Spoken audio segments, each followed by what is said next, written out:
नमस्कार दोस्तों। हिमाचल प्रदेश के विधानसभा चुनाव जैसे जैसे नज़दीक आते जा रहे हैं, बड़ी तेज़ी से राजनीतिक घटनाक्रम चल रहे हैं और पार्टियों के बीच में इधर से उधर जाने का, इस्तीफे देने का, धमकी देने का और दलों में फूट डलने का ये सारा सिलसिला शुरू हो चुका है। लेकिन सबसे ज़्यादा इस समय अगर कोई निशाने पर है तो वो कांग्रेस है। कांग्रेस को यहाँ पर यह सेंस है लंबे समय से कि शायद वो इस बार कमबैक करेगी। ये सेंस उन्हें उत्तराखंड में भी हुई थी और साथ ही साथ गोवा में भी हुई थी, लेकिन वहाँ पर वो कमबैक नहीं कर पाई जहाँ पर इसी साल चुनाव हुए थे। लेकिन कांग्रेस को ये लग रहा है कि ये उनका एक स्ट्रॉन्ग होल्ड रहा है। वीरभद्र सिंह जैसे बड़े नेता, सुखराम जैसे बड़े नेता उन्होंने यहाँ पर दिए हैं और आनंद शर्मा जो राज्यसभा के सांसद रहे हैं, वरिष्ठ ग्रुप 23 के नेता, वो भी यहीं से आते हैं।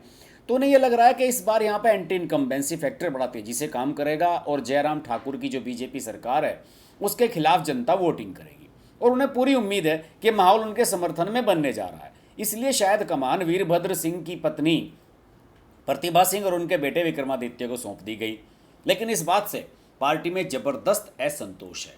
पहले भी मैं कई बार बता चुका हूँ, एक विधायक इनके पहले ही छोड़कर जा चुके हैं, पूर्व विधायक बीजेपी में भी जा चुके हैं, योगराज। और अब देखिए इनके बड़े नेता ने ऐसा ऐलान कर दिया और जिस तरीके से उन्होंने ऐलान किया वो चौंकाने वाला है। रामलाल ठाकुर सब जानते हैं, 4 बार के एमएलए हैं, बड़े नेता हैं।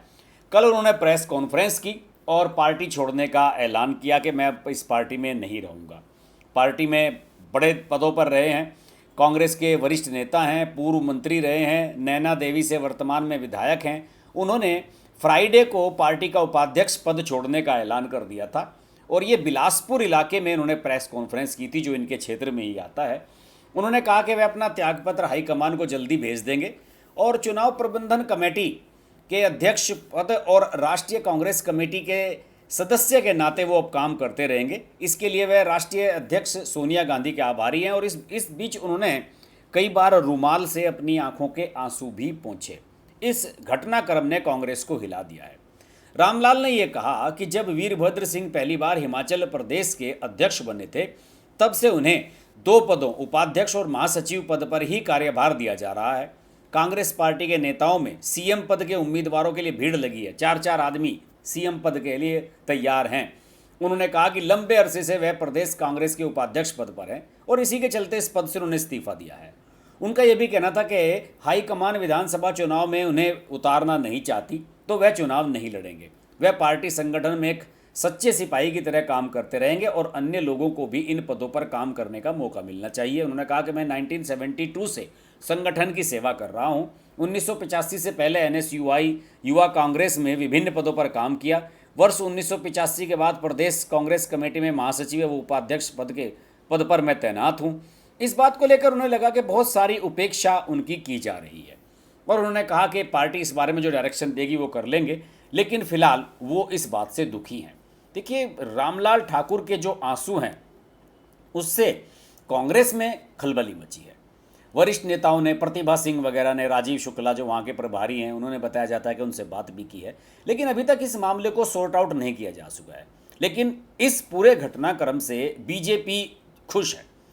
देखिए, भाजपा के जो राष्ट्रीय अध्यक्ष हैं, आप जानते हैं जगत प्रसाद नड्डा, जेपी नड्डा यहीं से आते हैं, जगत प्रकाश नड्डा। बिलासपुर जिला उनका गृह जिला है और यहाँ से रामलाल के जो आंसू हैं उन्होंने मुझे लगता है कि बीजेपी के लिए कुछ फ़ायदे का काम किया है। रामलाल जो है हमीरपुर से चुनाव भी लड़ चुके हैं, लोकसभा का 2019 में अनुराग ठाकुर के सामने हार गए थे चुनाव, और कबड्डी खिलाड़ी रहे हैं और 45 साल से राजनीति में हैं। उनके आंसुओं से प्रदेश कांग्रेस में जो अंदरूनी खटपट चल रही है उससे सारी चीज़ें स्पष्ट हो गई हैं। अंदर का घटनाक्रम, भाजपा के राष्ट्रीय अध्यक्ष और गृह जिला जिनका है, कांग्रेस में मचे घमासान से यह दूसरा मामला है जिसने भाजपा की राह को आसान बनाया है। यहाँ पहले ही सदर सीट पर कांग्रेस के नेताओं में आपसी खींचतान चल रही है और ये मामला शिमला से दिल्ली तक पहुँच चुका है और अब यह घटनाक्रम भी दिल्ली को हिला रहा है। कांग्रेस के बड़े खिलाड़ी की आंखों में आंसू छलकने के बाद कई तरह की चर्चाओं का बाजार गर्म है। भाजपा व कांग्रेस में जबरदस्त तूफान है और माना जा रहा है कि रामलाल ठाकुर के तार अब दिल्ली में भाजपा और कांग्रेस दोनों शीर्ष नेताओं से जुड़ गए हैं। वो कांग्रेस में भी उच्च लेवल पर अपना संपर्क करने में सफल रहे हैं और बीजेपी को भी यहाँ पर उनके रूप में एक ऑप्शन नजर आ रहा है। उत्तर भारत में आस्था का प्रतीक माने जाने वाली श्री नैना देवी मंदिर देश भर के लोगों को धार्मिक दृष्टि से जोड़ता है और ये स्थान खासतौर से जहाँ से रामलाल ठाकुर विधानसभा के विधायक हैं, ये बड़ा नामी इलाका है और नैना देवी के नाम से इस सीट को जाना जाता है। यहाँ कांग्रेस का पलड़ा कई चुनाव में भारी रहा है और इसका पूरा क्रेडिट रामलाल ठाकुर को जाता है। लेकिन अब उनके प्रदेश कांग्रेस कमेटी के उपाध्यक्ष पद से इस्तीफे की घोषणा ने कांग्रेस को परेशानी में डाल दिया है। कांग्रेस में मुख्यमंत्री चेहरे को लेकर घमासान है, कई लोग दावे कर रहे हैं और इसी से ज़बरदस्त खलबली मची हुई है। वैसे मैं आपको बताऊं कि कल स्मृति ईरानी भी वहाँ पर थी प्रचार के लिए और उन्होंने वहाँ पे रामपुर में एक रैली को संबोधित किया। तो बीजेपी पूरा फोकस कर रही है कि किसी भी तरीके से यहाँ पर माहौल अपने समर्थन में बनाया जाए और यहाँ पर वो काम किया जाए जो उसने अभी 4 स्टेट्स में 2022 में किया है, मणिपुर में किया है और उत्तराखंड में किया है, गोवा में किया है, उत्तर प्रदेश में किया, जहाँ पर उनकी चारों जगह सरकारें रिपीट हुई हैं। हिमाचल प्रदेश में आसान नहीं है सरकार रिपीट करना।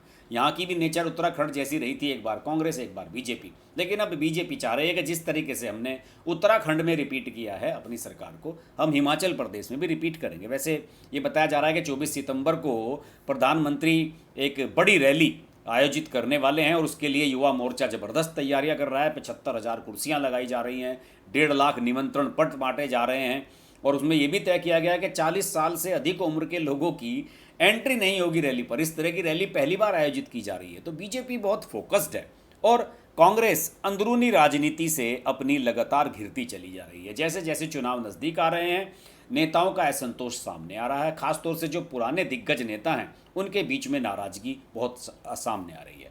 और एक बार फिर दिखा देता हूं मैं आपको कि रामलाल ठाकुर जैसे 4 बार के विधायक, पूर्व मंत्री और प्रदेश के उपाध्यक्ष, इतने सब उनकी जिम्मेदारियां हैं जिनके ऊपर, उनका मीडिया के सामने आकर प्रेस कॉन्फ्रेंस में इस तरह से आंसू बहाना, ये रिफ्लेक्ट करता है कि कांग्रेस में अब पुराने लोगों की, जिन लोगों ने कांग्रेस को इस जगह तक पहुंचाया है, उनकी तरजीह नहीं दी जा रही है। गुलाम नबी आज़ाद इसका जीता जागता उदाहरण है, नेशनल लीडर थे और अब जयराम रमेश जैसे लोगों ने पार्टी को टेक ओवर कर लिया है, जो राहुल गांधी को दिग्भ्रमित कर रहे हैं। सोशल मीडिया के माध्यम से दिन भर ट्वीट्स वगैरह करते रहते हैं, लेकिन ग्राउंड रूट की उन्हें जानकारी नहीं है। लोग जानते हैं कि जयराम रमेश एक सीट नहीं जीत सकते, अपना चुनाव लोकसभा का लड़ने जाएं, विधायक का लड़ने जाएं तो शायद ना जीत पाएँ। लेकिन हिमाचल प्रदेश पर हम फोकस रखेंगे। हिमाचल प्रदेश में कांग्रेस में और बीजेपी में काफ़ी एक्टिविटीज़ इन दिनों चल रही हैं और हमने ये हिमाचल प्रदेश का बुलेटिन का सिलसिला लगातार चलाया हुआ है। 5-6 एपिसोड इसके पहले भी आ चुके हैं। आप हिमाचल प्रदेश से हैं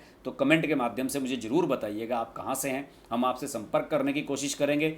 जो लोग मुझसे बात करना चाहते हैं और हिमाचल से हैं, अपना मोबाइल नंबर अपनी डिटेल्स के साथ मुझे ईमेल कर सकते हैं, हम उनसे संपर्क करेंगे। चुनाव प्रचार के दौरान आपसे मिलने की भी कोशिश करेंगे और रियल ग्राउंड रिपोर्टिंग करने की हम हिमाचल प्रदेश की कोशिश कर रहे हैं।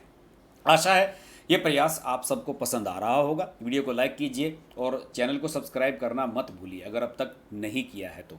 अगले वीडियो में आपसे फिर मुलाकात होगी। हिमाचल प्रदेश के अगले बुलेटिन का इंतजार कीजिए। नमस्कार।